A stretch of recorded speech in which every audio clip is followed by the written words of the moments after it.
Hola, les habla el doctor Ricardo Contreras de la Universidad de Guanajuato, Campus Eley Salvatierra. Hoy quiero platicar sobre los sistemas disciplinarios y las experiencias que tuvieron los migrantes mexicanos en Estados Unidos.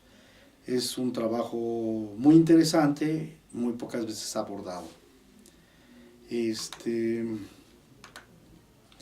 Ya se publicó en ResearchGate, hay una versión que se llama Sistemas Disciplinarios en la experiencia de los migrantes mexicanos. Les pusimos aquí la liga por los que estén interesados. También ya la publicamos en el tomo 1, es la tercera parte, es el tercer libro del tomo 1, que tiene que ver con los sistemas disciplinarios.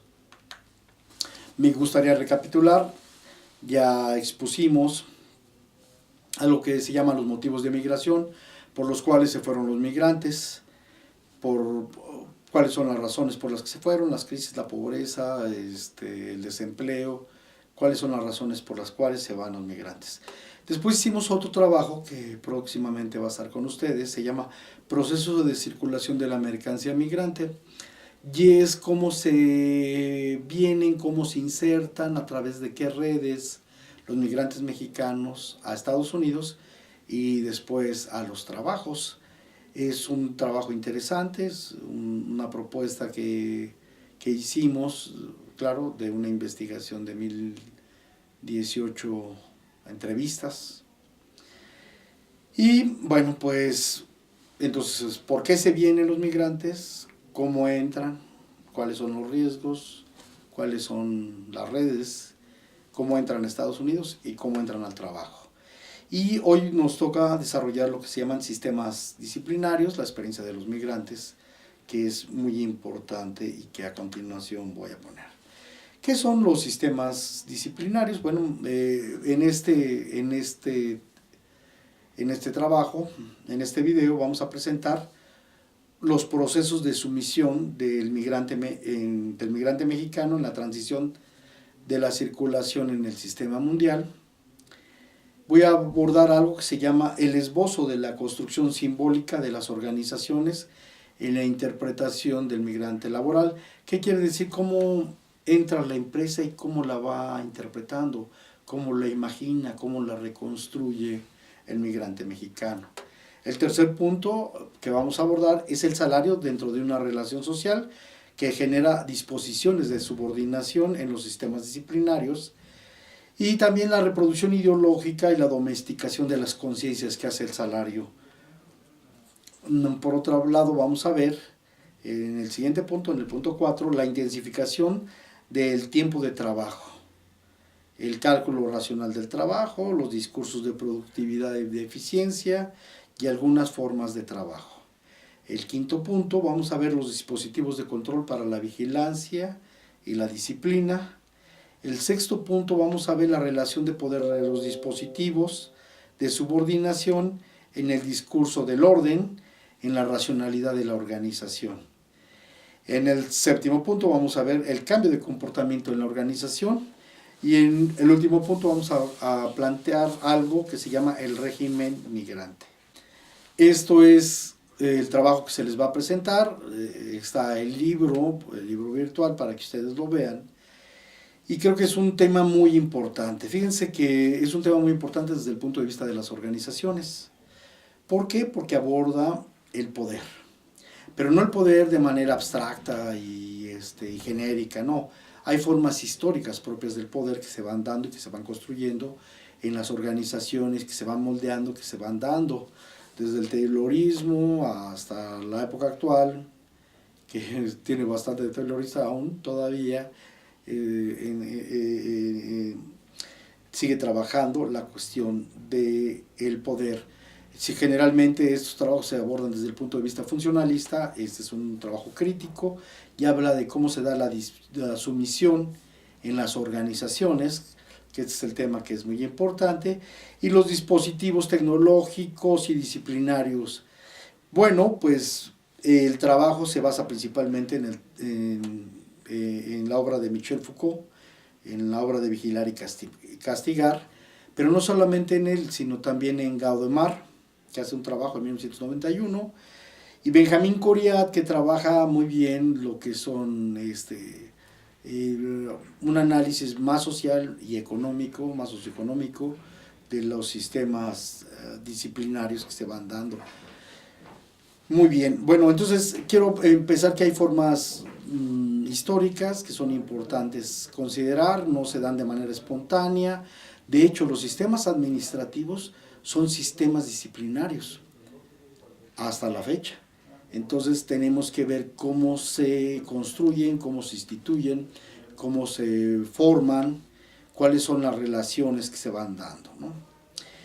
Entonces planteé que iba a retomar a Foucault primeramente, y Foucault hace un análisis muy importante en este libro histórico, que sí aborda un poquito la empresa, pero principalmente aborda los sistemas disciplinarios carcelarios, los sistemas disciplinarios hospitalarios, los sistemas disciplinarios educativos, donde el cuerpo es el objeto y el blanco del poder. Entonces el cuerpo es tan importante, donde se va viendo cómo el poder va a estar actuando en el cuerpo, cómo va a generar algo de políticas que van a interiorizar la gente, en este caso los trabajadores, y por qué es tan importante ese centro, el cuerpo del trabajador como centro de poder. Entonces, bueno, pues primeramente porque está la incorporación de las exigencias del campo, y cierto, o sea, para trabajar como quieren a los trabajadores, ya desde Taylor se venía viendo que lo importante es la eficiencia, cómo hacer más eficientes a los trabajadores, cómo coaccionarlos para que sean eficientes, cómo obligarlos para que sean eficientes al interno de una organización, ¿no? Entonces las exigencias y cómo se incorporan a través del reloj checador, a través de las órdenes de producción, a través de las exigencias propias del trabajo. Después vienen las distribuciones y las articulaciones. No puede ser todo tenso, tiene que, bueno, que son muchas cosas tensas, entonces tiene que haber espacios donde a la vez que se produce tome aire después, pero en el momento que tome aire está haciendo otro tipo de actividad. Es importante ver en los sistemas organizacionales las distribuciones y las articulaciones que se van dando de las actividades, pero sin dejar de ver las cuestiones de poder, ¿no? Y luego algo que se llama la recomposición de la manipulación calculada, que se dan bajo los perfiles, el perfil de la gente que se quiere, ¿no?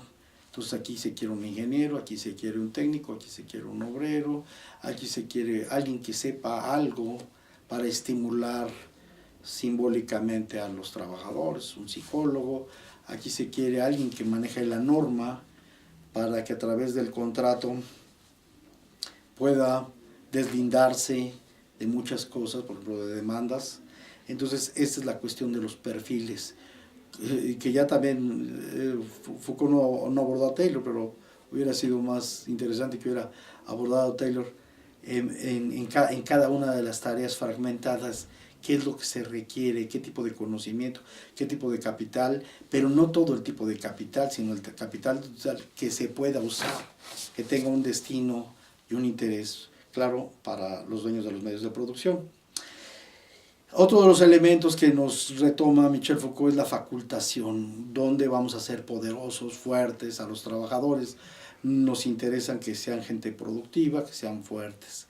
Pero a la par también, donde los vamos a defacultar, donde no tienen esas facultades, donde se les va a pedir que eso no es tarea de ellos o no es problema de ellos, sobre todo en cuestiones de decisión, sobre todo en cuestiones de diseño, sobre todo en cuestiones de procesos. Entonces, ¿dónde se faculta y dónde se desfaculta, ¿no? La dominación acrecentada. Y acrecentada porque está pegada al poder y a los saberes. Entonces, los saberes tienen que ver con esa acumulación acrecentada. ¿Cuáles son los objetos de control? Entradas, salidas. ¿Cómo vamos a ver que no roben, que no haya holgazanería, dónde va a haber las cámaras, dónde vamos a poner, dónde vamos a saber si ya se tardaron mucho en el baño o si están mucho platicando, están perdiendo el tiempo, están haciendo mal uso del internet. ¿Dónde va a estar el objeto de control? Ese es un tema que también Foucault lo plantea en Vigilar y Castigar. Y el cuerpo dócil, ya cuando una vez está transformado, la gente agradecida, los funcionarios agradecidos, los godines que están ahí, los jimenitos que están ahí, que están siempre a favor del poder, ya una vez que se han incorporado los requerimientos que se quieren del sujeto para que sea una persona útil, transformada y perfeccionada, ¿no? También es importante, y lo menciona Foucault, la escala de poder. ¿Quién toma ciertas decisiones? ¿Quién tiene que ver con ciertas cosas?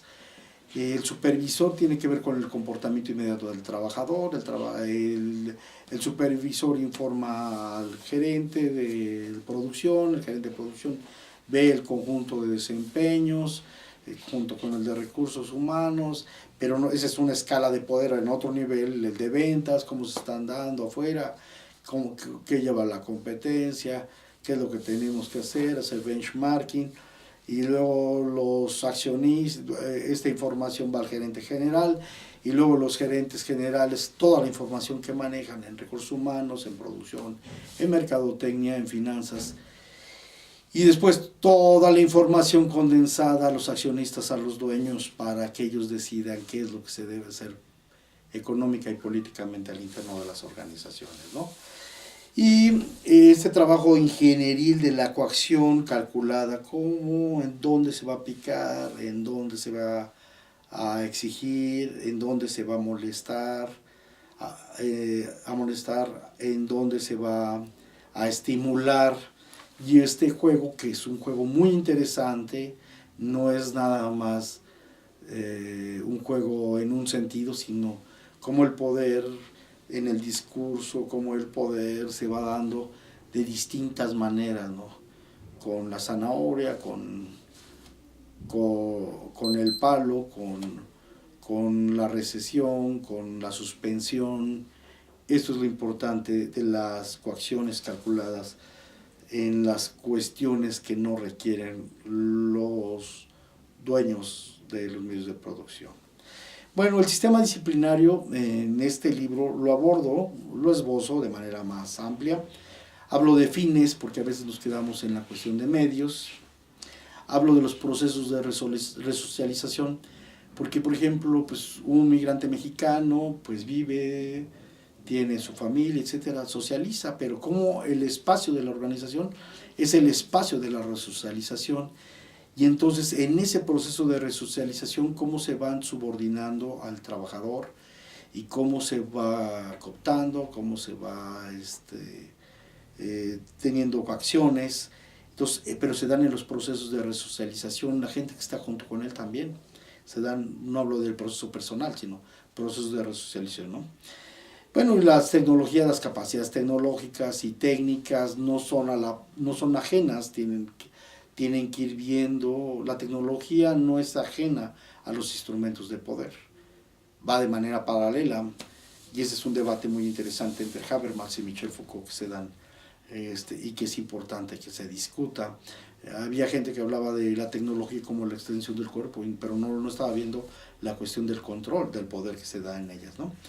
De las formas históricas de la subordinación, del control. Entonces en los monasterios había formas disciplinarias de subordinación, el canto, los golpes, las jerarquías menores de religiosos menores, cómo se van dando, pero históricamente cómo han venido cambiando, ¿no? A tal grado, por ejemplo, eso lo dice Benjamín Coriat, que el capataz se sustituye por el cronómetro, y después el cronómetro se sustituye por el autocontrol, autodirigido, heterodirigido. ¿Qué quiere decir esto? Que alguien establece los estándares de cómo se debe trabajar y lo que debe de integrar. Y entonces el mismo trabajador va a ser su propio capataz que va a estar exigiéndose. Y estas modalidades son muy interesantes. Indudablemente yo creo que uno de los grandes aportes de Michel Foucault son los dispositivos, ¿no? Que son aquellos mecanismos que no solamente tienen alguna forma, pueden ser un conjunto de mecanismos que están orientados a coaccionar de distintas maneras, con reglamentos, con estímulos, con sanciones, con objetos tecnológicos. Entonces, ¿cómo se articulan estos objetos tecnológicos, ¿no? Y nos da una dimensión de la arquitectura del poder, el que habla, el que dice, el que ve, el ojo que todo lo ve, el hermano mayor que está supervisando qué es lo que hace el otro, que lo puede hacer a través de la cama de los panópticos o a través de los informes de trabajo, ¿no? Y también no hay que olvidar la racionalidad del campo y la racionalidad económica, que ha sido muy discutida por antropólogos como Mauricio Godelier. Están los procesos de sujeción de la agencia, y esto es importante porque a veces se habla, no, pues el hombre es libre, el regreso del sujeto, y cada sujeto es libre para determinar, y no es así. En las organizaciones hay coacciones, hay roles, hay jerarquías, hay tomas de decisiones. Entonces no podemos hablar ingenuamente del sujeto, de que el sujeto puede hacer cualquier cosa, no. Hay un conjunto de restricciones, hay un conjunto de estructuras, hay un conjunto de estructuras simbólicas que limitan la participación del sujeto, ¿no? Entonces los requerimientos, las exigencias, las facultaciones, las competencias, que las ha abordado Michel Foucault, y algo que se discutió tanto en la Escuela de Frankfurt como que es la razón instrumental, los medios. Cómo en las organizaciones los medios son las cosas que se han diseñado, claro, con la cuestión del poder, de qué es lo que se quiere y cómo las trabajan los sujetos y cómo las incorporan los sujetos, que a veces las dan por natural. Bueno, entonces ya he planteado muchas de las cuestiones teóricas en las organizaciones. Me regreso al proceso de sumisión del migrante en la transición de la circulación en el sistema mundial. ¿Qué quiere decir esto? El migrante viene a Estados Unidos, va a Estados Unidos y va por algo que llama necesidad. Ya hablamos de la necesidad, que tiene que ver con los bajos salarios, que no le alcanza, que tiene que ver con los recursos, que tiene que ver por la falta de trabajo, que tiene que ver por las crisis recurrentes. Hay una necesidad que tiene que resolver. Entonces el agente migrante va y busca en el mercado laboral en el centro trabajo, y va a una organización o busca un trabajo independiente para poder resolver sus problemas de estas necesidades. Por el otro lado, también hay una disposición que juega como un mecanismo complementario de los sistemas disciplinarios en el sistema mundial. Entonces ya platicamos de que hay necesidades y que hay condiciones sociales de vida laborales en los agentes. Llega el agente, pero pues la mayoría de ellos pues son irregulares, y ellos están conscientes de que en cualquier momento pueden ser deportados por los... Entonces un migrante trata de evitar problemas, trata de evitar que sea despedido, porque muchas veces si es despedido también es deportado. Entonces trata de evitar eso, se la lleva tranquila. Está claro que las necesidades son lo fundamental para ir a buscar el trabajo. Y entonces tiene una serie de implicaciones laborales todo esto en el proceso de circulación. Como no tiene papeles, es un sujeto muy vulnerable. Es un sujeto que no tiene la manera de estar, no tiene los derechos de estar. Busca trabajo, hay gente que requiere ese trabajo, hay gente que requiere ese trabajo porque es mucho más barato que el trabajo de los oriundos, de los ciudadanos norteamericanos, ¿no? Y entonces entra al mercado laboral y tiene una serie de restricciones y posibilidades al ser vulnerable, y alternativas también. Ellos se mueven para buscar trabajos donde sean lo mejor pagados, pero bueno, esta es una dinámica que de antemano fomenta las predisposiciones a la sumisión. sabe que tiene que buscar trabajo, sabe que tiene que ser pues disciplinado para que pueda conservar ese trabajo, ¿no? Entonces el sujeto de trabajo, el migrante, pues tiene una vulnerabilidad laboral y de derecho. Entonces, hay una discusión sobre lo contractual, pero no, a él no se le genera muchas veces el contrato con todas las leyes y con todos los requerimientos que permiten mantener la reproducción social, sino todavía por debajo, se le ocupa, no se le contrata, principalmente, ¿no? El sujeto es de supervisión, de detención y deportación si no tiene trabajo, si no contribuye a la economía norteamericana, y mágicamente aparece el border patrol cuando no tiene trabajo, cuando se enojó, se peleó, lo que sea, y vámonos, lo regresan a su país. Entonces, él tiene una necesidad y tiene que resolver las predisposiciones de resolver la necesidad. Tiene que trabajar para llevarle a sus hijos, para comprarse el terreno, para comprarse a empezar a hacer la casa, para poner su pequeño negocio. Entonces necesita llevársela bien, trabajar bien, mantenerse, portarse bien, ¿no? Y muchas veces, para evitar ser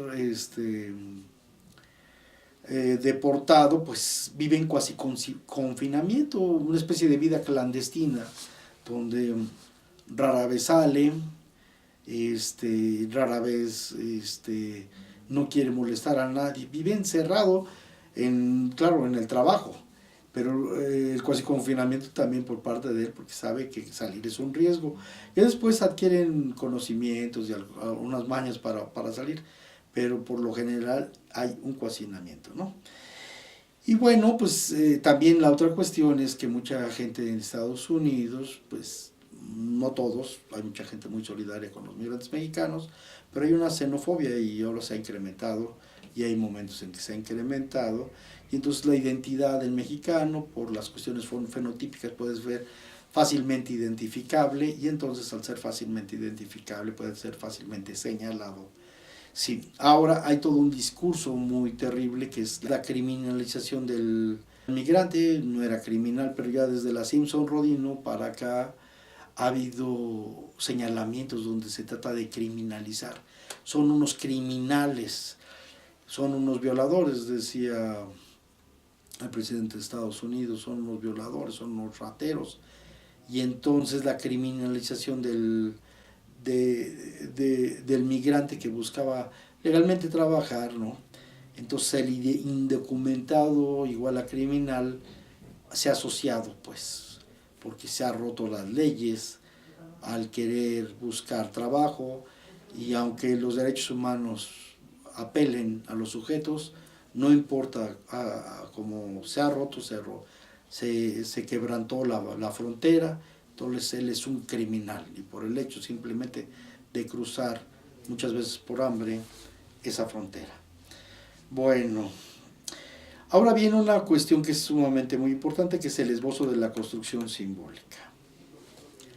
Este es un tema muy importante porque me tocó ver trabajos y lo publiqué precisamente para que se vean todas las mediaciones que hay, y que no es así como el imaginario libre de un sujeto que se para en una organización y reconstruye fenomenológicamente todas las interpretaciones que puede haber y desde distintas perspectivas. No.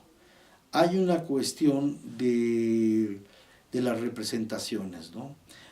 Claro, es una construcción simbólica, pero no es una construcción simbólica que se dé en una doctrina, se da en la vida práctica, principalmente, donde te dicen en el espacio donde estás, qué haces, qué no haces, al interno de la empresa, qué se valora, qué no se valora, cuáles son sus formas simbólicas, los discursos, las restricciones, las proxemias que dicen no pase, usted no, etc. Entonces, donde trabaja el migrante, en qué partes trabaja, de acuerdo a los hábitos de él, en dónde participa, qué tiene derecho a hacer, qué no tiene derecho a hacer, dónde puede circular, dónde no puede circular. oye, usted es de producción, no puede pasar a finanzas, o no puede pasar a recursos humanos, o no puede pasar a las oficinas, o no puede pasar a las salas de diseño. Entonces, ¿dónde están las restricciones del sujeto? Y cómo empieza a haber una especie de esta gramática, que propiamente es la sintaxis, el orden de las representaciones, esta sintaxis de configuración simbólica que tiene que ver en el hábitus de la gente y de las trayectorias. Claro, a veces llegan ya con conocimientos de los trabajos que se dan a las organizaciones, productivas principalmente, y cómo se da, ¿no? Y las cuestiones de comparaciones antípodas entre, sí, es que en México pasaba esto, es que aquí es más estricto, o los ritmos de trabajo son mucho más fuertes, que es lo que nos han dicho, ¿no? Cómo se va dando este orden de representaciones, este orden de fuerzas en la cabeza y en los imaginarios, cómo se dan las tensiones de fuerza en las relaciones de poder, en las jerarquías, en las identidades que participan en la división étnica técnica de trabajo y en los procesos de socialización que se dan al interno en las organizaciones. Entonces, está mediado por los objetos, por los procesos, por las tecnologías, por las jerarquías, por las formas de poder, por los accesos, y sí tiene una representación indudablemente, pero es una representación parcial de acuerdo a la actividad que realiza el migrante en las organizaciones. Muy bien, bueno, ahora voy a abordar el tema de los salarios. El tema de los salarios es muy interesante y a veces lo olvidamos. Y el salario es un dispositivo social, por lo cual un trabajador va y toca la puerta al otro día y al otro día, o cada mes o cada semana, según el periodo de pago. Él termina le retribuyen a través del ingreso, y a la semana o al mes, según el tipo de pago, va a estar tocando la puerta porque requiere para vivir otro periodo de tiempo, otro periodo de tiempo y otro periodo de tiempo. Y hay restricciones en el mercado, en las organizaciones. El salario es esa relación contractual, pero relación de trabajo, que habla sobre el tiempo de trabajo en el cual el trabajador realiza una función, y el migrante pues indudablemente quiere venir a Estados Unidos porque el salario es mucho mejor que en México. En México, ya lo hemos dicho casi en todos los videos, el salario es demasiado precario, hay un dumping social que lo paga la sociedad, donde el salario es muy, muy, muy bajo. Bueno, ahora, el salario como domesticador de conciencias hay que entenderlo, bueno, nuevamente la relación social que se da entre la gente que paga, la gente que recibe, el juez es dueño de los medios de producción y la gente que vende su fuerza de trabajo. En la representación simbólica, el salario es el esfuerzo, es el tributo que se le paga. Bueno, no es tributo, es la compensación que se le paga, y este esquema simbólico tiene que ver también con la religión, el sacrificio, el esfuerzo, el vía crucis que se tiene que hacer en la vida cotidiana del migrante mexicano, ¿no? En la representación se da por las relaciones de subordinación en el sistema disciplinario, relaciones de poder. Y hay un momento pues que puede tener restricciones la práctica. Muchos de los migrantes, en los testimonios ustedes los verán, de que no se quejan del dinero, dicen, no, pues el dinero es perfecto, pero sí hay actividades que son humillantes, hay monotonía en el trabajo, hay falta de participación creativa, y entonces, pero pues se tienen que aguantar porque el salario es a quien con quien compensan esa actividad, ¿no? Entonces el salario tiene que ver con el trabajo intenso, entonces les truenan los dedos y él sabe que por el trabajo está ahí y que a través del trabajo se le va a pagar y va a satisfacer las necesidades y otras cosas más. Llega un momento en que hay trabajos que no se quieren hacer, pero pues no hay otras, se les paga. También hay que ubicar que los salarios, hay un debate en los salarios, sí les pagan mejores salarios que en México, pero al interno del mercado laboral de Estados Unidos se les paga muy poco, mucho, ¿no? Y hay, bueno, pues hay humillación, hay trabajo poco dignos, hay trabajos que no quieren hacer, y bueno, pues se tienen que fletar porque pues se les paga para eso y además si no quiere pues regrese a su país, no solamente, ¿no? Por el otro lado hay abusos a los migrantes, entonces hay bastantes testimonios que platican de gente que les cobraba, que alguna vez tuvieron un error y que a todos les bajaron dinero para que alguien cometió un error y a todos hicieron que todos los trabajadores pagaran el error de un trabajador y se les paga menos, se burlan, hay cierta ironía, hay cierto cinismo, hay cierto abuso donde pues le dan menos, le prometen a veces un salario y no le pagan la cantidad que se requiere. Entonces esto tiene que ver pues con referencia a la subordinación del salario y las representaciones simbólicas. Bueno, después pasamos a las cuestiones de el tiempo en el trabajo. Y hicimos una evaluación de las horas porque les preguntamos que cuántas horas trabajaba la gente. Y en esta tabla, ustedes la van a ver las distintas horas y las frecuencias de los porcentajes de la gente que trabajó esas horas. Y resulta que las personas que trabajaban más de 10 horas aproximadamente eran 48%. Muchos de los migrantes quieren ir a trabajar, necesitan el dinero, requieren overtime o requieren otro trabajo. El overtime era tiempo extra, entonces ellos decían, dame más trabajo. Se quedaban a hacer más trabajo. Para eso iban a generar recursos. Iban a generar recursos para su familia, pero el 48% trabajan más de 10 horas y yo creo que es un dato muy interesante. También otro de los datos muy interesantes es que tanto en el sector primario como en el sector secundario, el 95.54%, de acuerdo al trabajo que hicimos, trabajaba más de 8 horas, 8 o más horas. Entonces es bastante la gente que trabaja. En el campo una jornada de 8 horas es terrible porque es muy agotadora. Bueno, pues un poquito más trabaja la gente del campo en el sector, o sea, de los migrantes encuestados de la muestra. Y en el sector secundario, perdón, 95.4% y en el sector primario aproximadamente arriba de 8 horas, el 95.41%.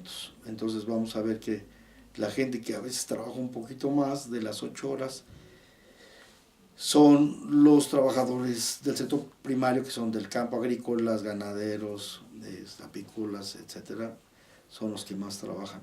Ahora recuerden que no es nada más el trabajo, que el trabajo está pegado con la plusvalía y entonces esta gente genera plusvalor porque trabajan más horas y les pagan. Claro, ahí en el overtime le pagan un poquito más, pero no es tanto lo que producen. Y lo que hacen rentables a las mismas empresas, ¿no? Con la plusvalía. Bueno, el cuarto punto habla sobre la intensificación del tiempo en el trabajo. Entonces, hay 3 elementos que son fundamentales. El ritmo de trabajo. Todo el tiempo es rápido. Muévase, no se quede. Para eso servía mucho el capataz. Ahora después el cronómetro que permitía pues que rápidamente se hiciera el trabajo, le daba cadencia al movimiento grupal, le daba condición. Si tú ves la sinfonía orquestada al interno de toda la organización, cómo se están moviendo todos para que en cálculos regulares se termine la producción, ¿no? Hay un nivel de exigencia, que es el nivel de práctica social. Entonces, si no dan el ancho, pues los sacan, aunque se enfermen del corazón, aunque estén viejitos, aunque no permita mantener ese ritmo de trabajo. Es terrible.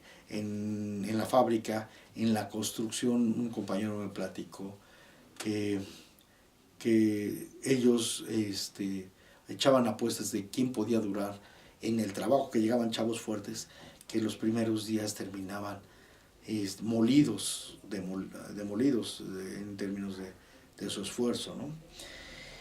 Y es ahora la cuestión de focalizar y como cuando focalizas, pero también estás haciendo dos cosas, focalizas y eclipsas, no estás viendo lo demás.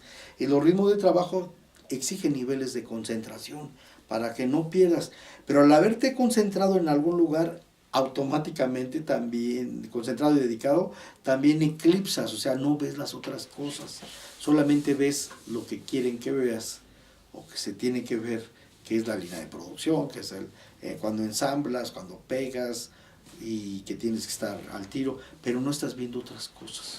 Entonces la fragmentación en la organización por esas exigencias en la intensificación del trabajo.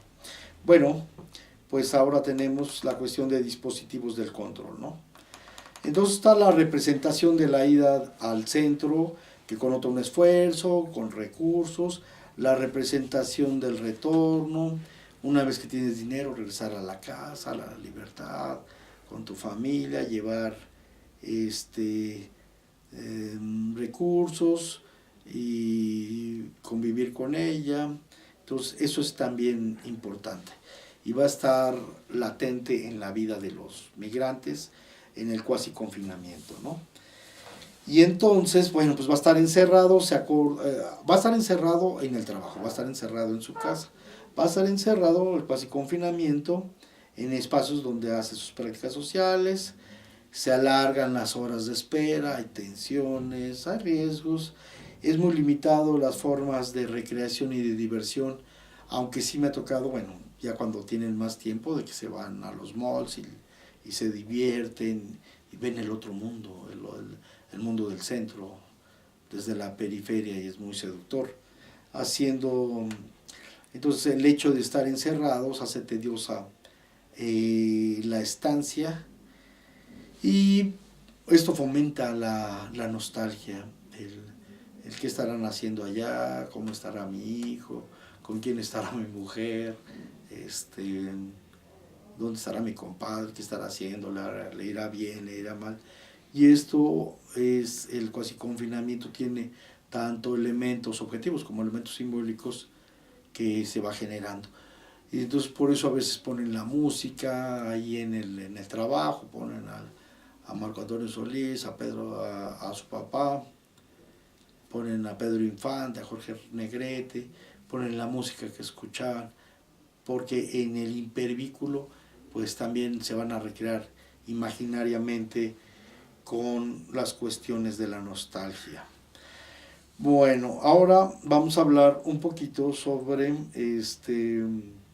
lo que es los factores de cambio del comportamiento de los sistemas disciplinarios.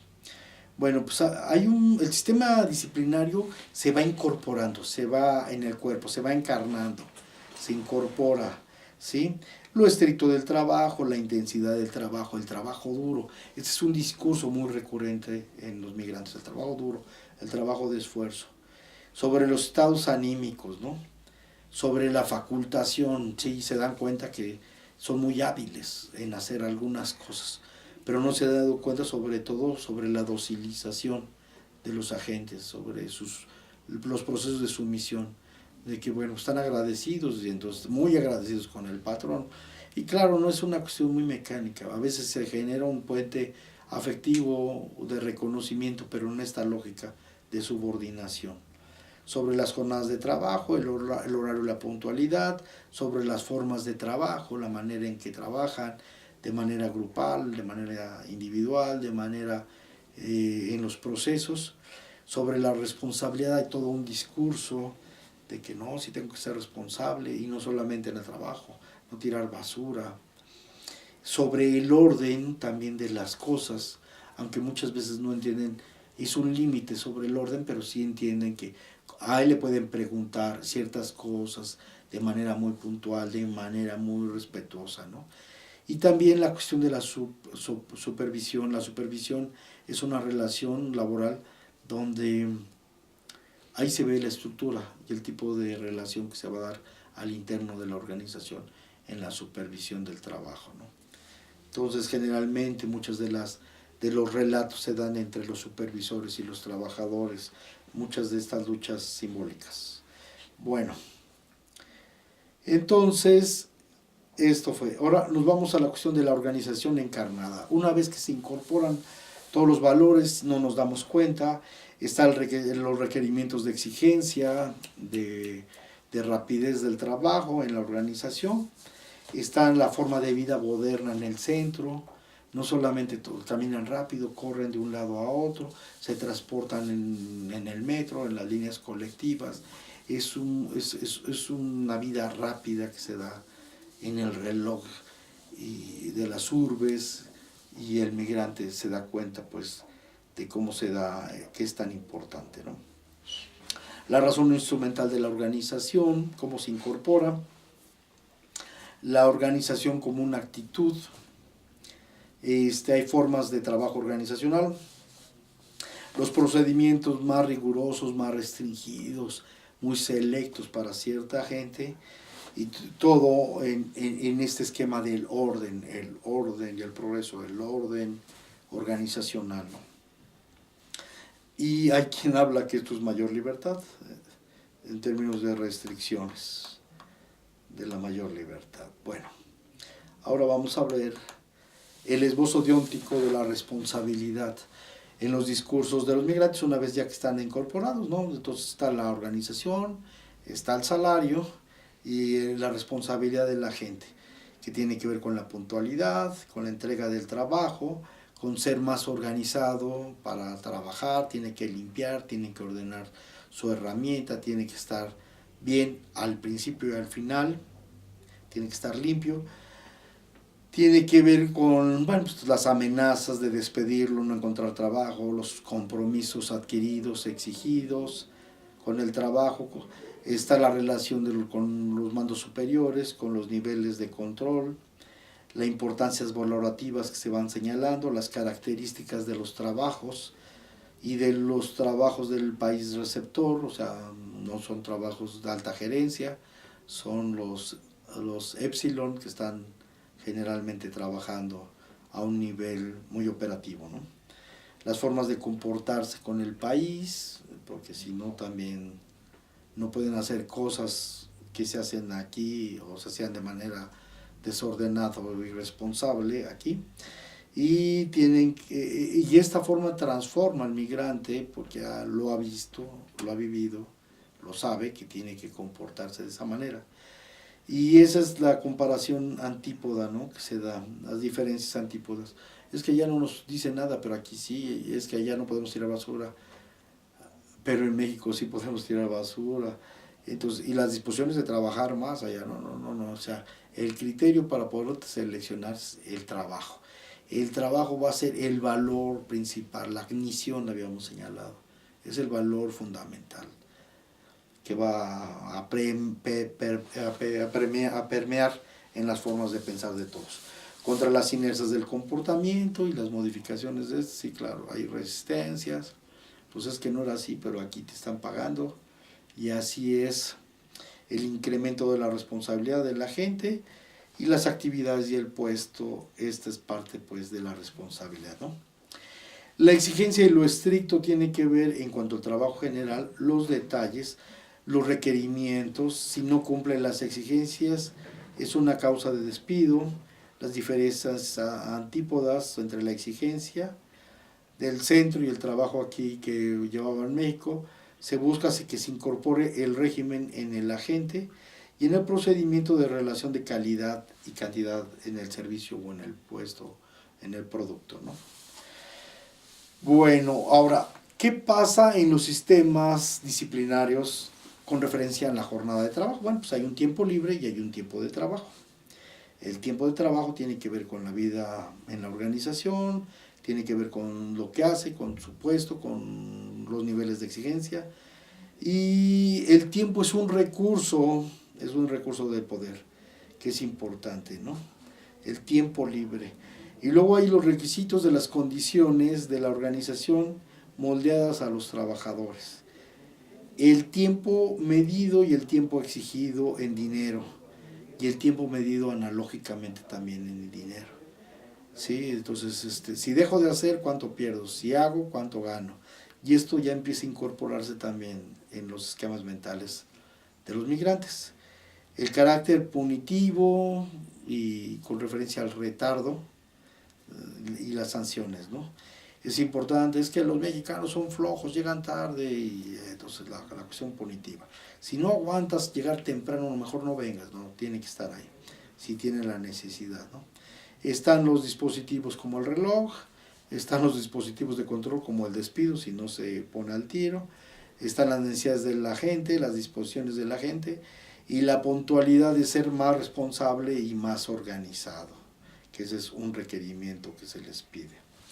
Por otro lado está la cuestión de la facultación o del facultamiento de la gente.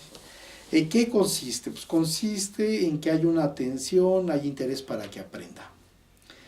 Debe ser útil y debe de servir, y debe ser útil, y aquí es donde se va a facultar para que sea más útil.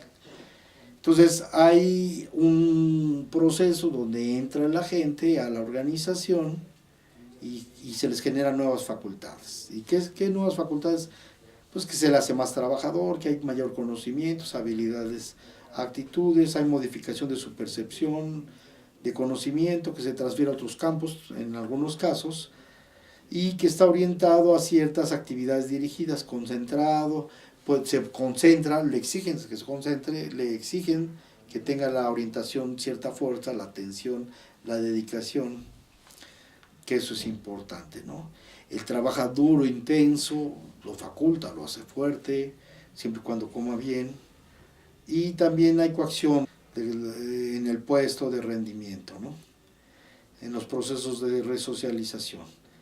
Hay una inhibición, hay la inseguridad en sí misma, la pena, el ser tímido es una de las actitudes del subordinado que ha incorporado en las culturas dominadas de sus diferentes prácticas.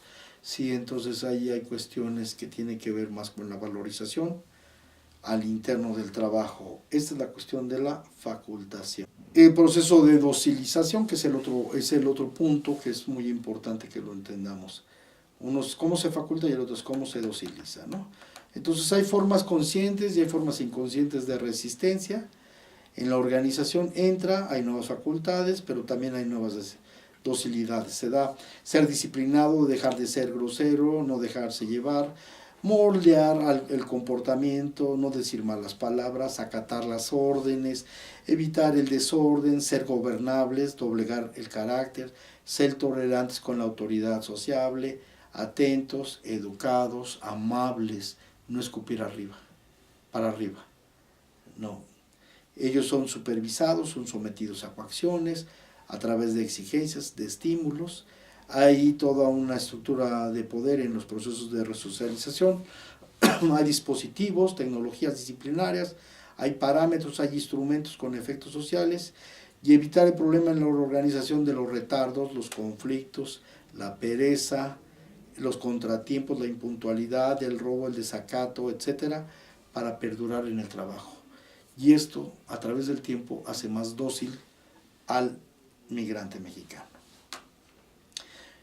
Muy bien, bueno, una vez dicho las facultades de intensidad, las relaciones históricas de la reproducción, las relaciones de poder que hay en términos del trabajo y la obligación de las exigencias laborales, lo que obliga a ser más responsables, la explotación laboral, la exigencia mental, el trabajo físico en los procesos, el régimen en la forma de pago de trabajo, el rendimiento de la productividad de los trabajadores, en la productiva, cómo se estimula la productiva para que sean, allá por las horas de trabajo es fundamental, a la gente que no trabaja no le dan overtime, entonces a veces el premio es el trabajo, no es el pago más, es solamente mantenerse en el trabajo. El cuerpo es el objeto que reacciona a los excesos de trabajo, la intensidad, siendo el factor del cambio del comportamiento. La gente debe trabajar más rápido y acostumbrarse a ese ritmo. Y claro, ese ritmo también se desarrollan ciertas atribuciones, pero también puede ser muy enfermizo en un momento dado, muy estresante. Aprender rápido, son presionados los trabajadores y las reacciones de eficiencia y de calidad en las coacciones. Entonces, muy bien. Entramos a un capítulo que es terrible porque hay un debate sobre el trabajo y la alienación. Y yo me acuerdo que decía, no, la alienación es algo que se imaginó Hegel, que tiene que ver con enajenarse, con salirse del sujeto. del sujeto, de su mente, y vivir como automatizado, como con poca imaginación, como suspendido sus facultades sensibles, intelectuales y demás. Pues quiero decirles que sí, que hay una cosificación histórica de los saberes, y hay un momento, sobre todo en tareas descualificadas, que es terrible el trabajo de los migrantes, porque los ponen a pintar tubos hasta abajo en posiciones muy incómodas, en situaciones demasiado degradantes, en situaciones con mucha tensión, mucho estrés y mucho carga ergonómica poco saludable en el trabajo, ¿no? Entonces está la tecnología informática, un nuevo mecanismo para las tareas. Está el desentimiento de procesos y los productos. Llega un momento en que hacen tareas muy repetitivas y muy fastidiosas, y esas tareas generalmente les toca a los migrantes. Las limitaciones de la vida cotidiana, hay una restricción en las acciones y en la percepción, no hay en la vida, en el tiempo libre, otras prácticas que permitan retroalimentarnos. Entonces están enajenadamente haciendo tareas monótonas, repetitivas, de poca instauración, y como se les paga cualquier cosa, bueno, pues entonces ahí los mantiene, ¿no? Trabajo poco nada interesante, poco nada divertido, poco nada de aprendizaje, poco nada motivado, actividades bastante restrictivas y restringidas, demasiado limitadas. Se pierde la noción y el sentido del espacio, del tiempo. Hay una anomia aletargada que se va generando, un cansancio intelectual fuerte. Y bueno, pues también nos manifestaron algunos migrantes que hay casos de uso de drogas y estimulantes para poder mantener un ritmo de trabajo exigido, monótono, poco estimulante, poco creativo. Y bueno, pues ahí le damos las gracias a Taylor y a Ford, y además en estos sistemas administrativos, que también hay un momento en que haces 1000 piezas, 10.000 piezas, y es lo mismo, no hay creatividad, no lo ves, no incide. Bueno, voy a platicar por último en este trabajo qué es el régimen migrante. Ahorita platiqué de los sistemas disciplinarios en las organizaciones, las estructuras de poder, las coacciones, las exigencias, los discursos del orden que se dan. Pero en el régimen migrante hay cuestiones que son interesantes. Hay un momento en que, pues, nuevamente el migrante tiene necesidad y sabe, bueno, sobre todo en época de que era circular la migración, o sea que iban a trabajar un tiempo y regresaban a descansar un tiempo a México, y se iban y regresaban. Se iban en primavera, regresaban a principios de otoño o a principios de invierno, y se quedaban aquí. Y entonces el chiste era, ellos sabían que iban por un tiempo, y que ese tiempo tenían que trabajar intensamente para juntar dinero para su familia y traérsela y satisfacer ciertas necesidades.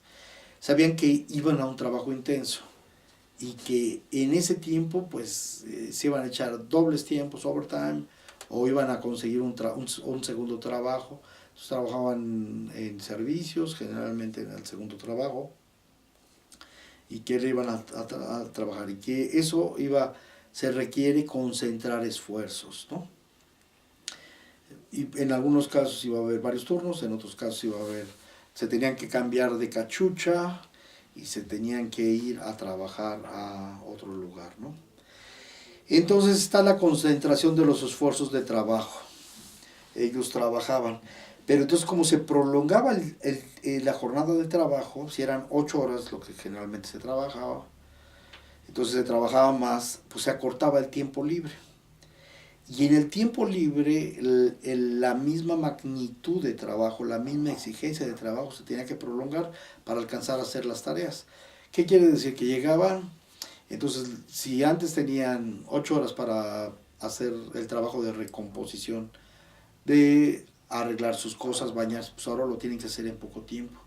Y entonces el tiempo de trabajo, o ese ritmo, o esa exigencia, se prolonga en el tiempo libre de su trabajo, para hacer en menos tiempo lo que tenían que hacer: lavar lavar su ropa, bañarse, acicalarse, comprar, abastecerse como migrantes, planchar su ropa para estar presentables al otro día, llevarse su lunch al otro día, en el caso de que hubiera lunch. Entonces se acortaba este tiempo, ¿no? Entonces hay una dosificación del esfuerzo en el tiempo libre igualmente que se prolonga, que es muy similar al tiempo de trabajo, el ritmo, y es muy agotador. Y bueno, pues los migrantes también buscaban, no es masoquismo, sino el propósito era mejorar las condiciones de su familia y de ellos, ¿no? Generar el recurso. También hacen cosas muy interesantes, por ejemplo, comparten gastos, viven juntos muchos de ellos para que no les salga tan caro el departamento, la cochera, el lugar donde rentan, utilizan recursos compartidos para que les salga barato. Eso no hay que olvidarlo también. Y entonces en el régimen migrante ellos son los que se ponen el reloj checador, ¿no? Y por eso llegan tan ganas de divertirse aquí. Y cuando llegaban aquí en esas épocas, pues estaban con la familia. Había fiestas de horas y horas y horas para recuperarse. Y después, otra vez que llegara la primavera o el tiempo de la migración, se volvían a ir y así era un ciclo, pero era un sistema de vida que todavía lo vemos esporádicamente, bueno, con los migrantes que ahora son menos en este estado. Bueno, con esto solamente quiero mostrar lo que encontramos en los sistemas disciplinarios. Queremos cuestionar un poquito y contribuir un poquito a la teoría de la organización con referente a esto. Y lo rico también son los testimonios. Los testimonios ustedes los leerán y verán qué fuertes están en términos de las exigencias del trabajo y todo lo que sucedió al interno de estas organizaciones por estos migrantes. La gente que entiéndase que no es solamente el sistema disciplinario en Estados Unidos, el sistema disciplinario es aquí en México, la diferencia son los salarios y también hay muchas predisposiciones que cambian con referencias en los salarios. El ritmo de trabajo era más duro también por los migrantes. Hay una lucha actual entre los migrantes y los trabajadores oriundos que decían, no, es que los migrantes te hacen por menos dinero el trabajo y eso nos hace perder muchos de los derechos como trabajadores, ya que los migrantes, pues como tienen mucha hambre, como tienen muchas necesidades, lo hacen por menor y eso deteriora las condiciones de vida. Pero el esquema de interpretación es un nivel. A otro nivel, pues en el capitalismo vemos que se dan estas vicisitudes y aparentes contradicciones que hacen creer que lo inmediato problema serían los migrantes y no el sistema mundial y el sistema capitalista propiamente. Bueno, pues espero haber contribuido en este estudio y claro, están las evidencias discursivas necesarias que lo soportan. Muchas gracias.